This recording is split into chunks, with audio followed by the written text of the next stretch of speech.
Good morning, everyone. We have a gun violence epidemic in America that is unacceptable, unconscionable, and un-American. Children being slaughtered in schools, becoming a way of life in the United States of America. That can't be. It's time that this Congress put kids over guns. That's what House Democrats want to do with the fierce urgency of now. Extreme MAGA Republicans should bring the bipartisan universal criminal background check legislation to the floor, and should also bring to the floor an assault weapons ban so we can have a debate out in open in front of the American people as to whether weapons of war have any place in a civilized society. House Democrats believe that weapons of war, which are not used to hunt deer, but are used to hunt human beings and slaughter innocent children, do not belong in our communities across this country. Republicans have a different view. Then air that out on the House floor in front of the American people. We're confident in our position. Stop hiding your position, and let's debate this issue of gun safety in front of the American people. Instead, what extreme MAGA Republicans are doing is bringing their signature piece of legislation, H.R. 1, to the House floor that puts polluters over people. It will blow up the deficit even further in order to subsidize big oil, which is already making record profits, pollute our environment, undermine clean water, clean air, and clean energy, and exacerbate, make worse the climate crisis, which Democrats were able to responsibly address in the previous Congress. You can't ask for a clearer contrast between House Democrats, kids over guns, and extreme MAGA Republicans, polluters over people. Questions? Leader Jeffries, what did you make of what Congressman Bowman did and said last night? I haven't spoken to Congressman Bowman. I've only seen some brief news clips about the situation. I'm going to refrain from commenting about what may or may not have taken place until I talk to him. But I do understand that passions are running high on the issue. Our children are being slaughtered in the streets of America. No other developed country in the world has this problem. And we should be able to tackle it. There are more than 400 million guns circulating throughout the United States of America. And law enforcement has no idea where most of those guns are.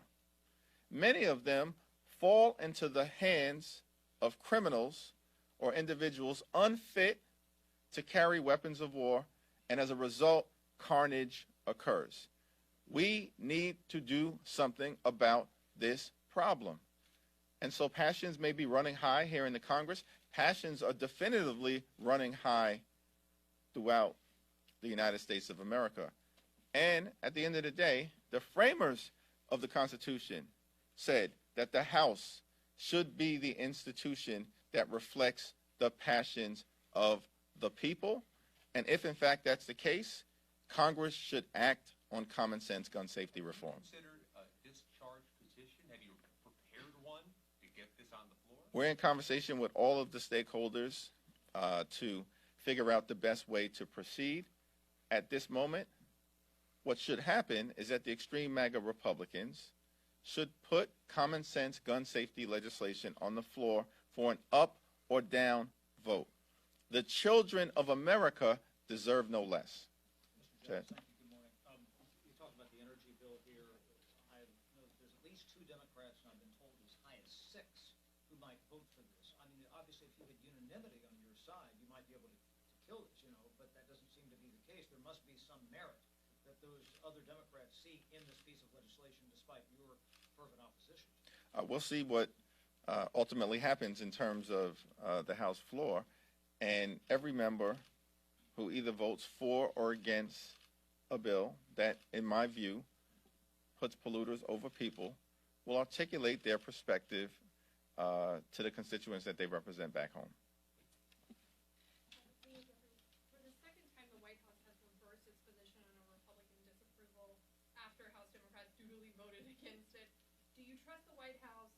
What is your communication with them, and what are you telling members on this upcoming D.C. police accountability resolution? Well, I think with respect to statements of administrative policy, there are different levels of expressions of opposition in terms of whether they disagree, strongly disagree, in some cases affirmatively indicate that they are going to veto the legislation.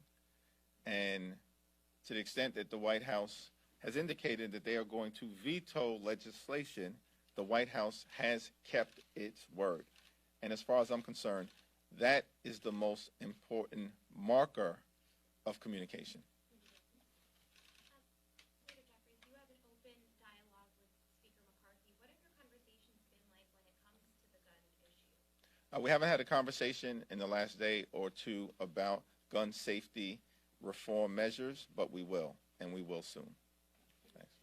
Just to follow up on that, has there been any willingness among Republicans? Have you had any conversations with anyone in Republican leadership about moving forward on anything when it comes to gun safety? Well, House Democrats were able to find a path forward in the last Congress and pass meaningful gun safety legislation for the first time in 30 years. That is progress, and it was bipartisan to some degree in the House and in the Senate. And that's a foundation, in my view, that should be built upon. We were able to make gun trafficking and straw purchasing a federal crime for the first time in American history. That's progress. We were able to allocate approximately $500 million in grants that will be available for communities across the country to deal with the rising tide of mental illness and the public safety implications. That's progress. We were able to allocate $250 million in grant support for community-based violence intervention initiatives all across the country. That's progress. And there were other parts of the gun safety bill in the last Congress done in a bipartisan way that lay a foundation. It is my hope to find a way forward to deal with a clear and present danger in America, which is the gun violence epidemic. Going off of Heather's question, how are you actually trying to reassure a lot of your most vulnerable members who may have voted differently if the White House or Biden had said, I'm not going to veto this? We have heard there are concerns, frustrations about that lack of transparency. These are your majority makers. The NRTC obviously already even putting out ads saying they voted this way against crime, et cetera, et cetera. How are you reassuring them that you're getting communications from the White House? Well, no one has to date raised a concern to me about the national emergency or the public emergency dynamic, and there had been some communication about that early on with respect to the legislation.